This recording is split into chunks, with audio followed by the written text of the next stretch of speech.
It's book club day, and in this segment brought to you by the New Orleans Public Library, we read The Golden Spoon by Jessa Maxwell. And book club member Melissa Exnicios joins me now to talk about this cozy mystery. Melissa, we both read the book. We were chit-chatting about it, texting back and forth. It was kind of a, like, baking competition meets murder mystery. Yes.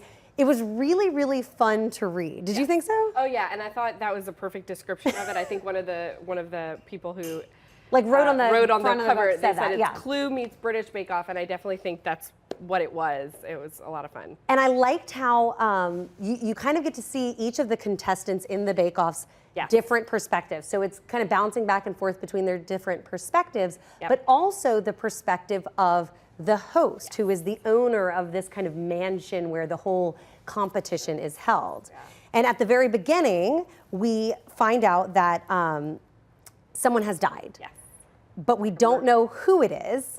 And we don't know who did it. And so as you're going through all the different characters, I don't know about you, but I think— I was trying the whole time. The whole time. So did you get it? No. Okay, so, and there were two mysteries at the end. Right, and we're going to be very careful because we want y'all to read this book if you haven't already. We're going to be very careful not to give away anything, but there were two big twists toward the end of the book. One of them I felt like I knew it was coming. I probably didn't, but I was like, I feel like I knew that was going to happen. Yeah. The other one completely— The one that dated back to childhood? Yes. You felt like you knew was coming? Yes. I thought so too, but the other one I was like— The murder that was at the beginning of the book, I had no idea who that was going to end up being or who was going to end up having done it. So that was really, really cool.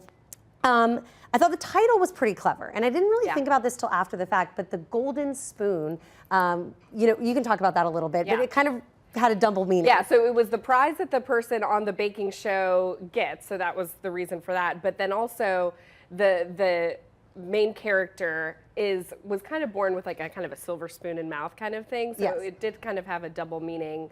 Did you like her at the beginning? Because I kind of liked her.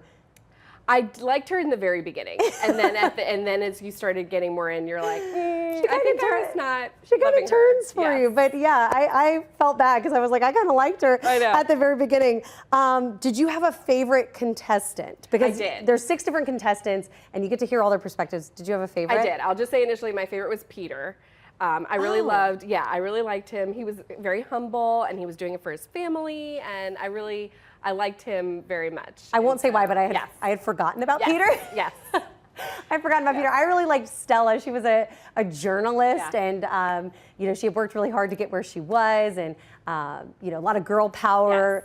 She was the one with the least professional experience. Yeah, she like home baker me. Yeah. Like, really was like, I love her for trying this. Really, really cool.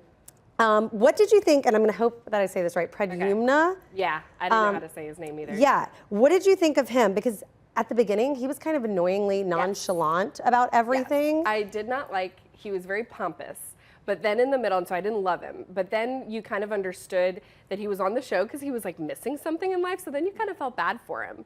And he really was, at the end, you end up loving him. Yeah, you end up liking him a lot at the end. So you definitely flip your feelings on some of the characters.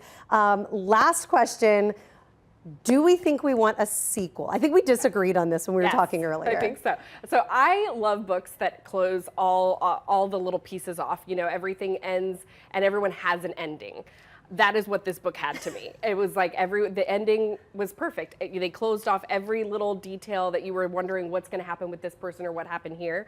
So I really love that about it. So I'm like, I think the author ended it with no desires for more. She tied a pretty bow, or a bloody bow, whatever you want. She tied a pretty bow on everything, and truly, you could leave it alone. Yeah. But if you wanted a sequel, I could see how she could turn this into more. She definitely could. There were just like a couple little things at the end that were kind of hinted, like maybe. Yes. I talked to her, I asked her why in the book. I reached out to the author because she had mentioned all of the characters were talking from the first person with the exception of Betsy, who's the main character and host. And I asked her, why did you do that? And she said she was trying to make her seem a little more aloof, a little more distant. So she was her perspective was kind of written from the third person. I thought that was really, really interesting. She captured that very well, though. I didn't ask her if she was going to do a sequel. A sequel. We'll see, maybe. We'll see. Well, okay. Hopefully we have gotten you interested. And if you do read The Golden Spoon, reach out to me on Facebook or Instagram. I'd love to hear from you. Join our book club. Yes. Thanks, Melissa. Yeah. Appreciate it. All right. Well, make sure you're reading along with me. We're going to have another book selected for next month. You can join us, like I said, in social media for discussion. And coming up,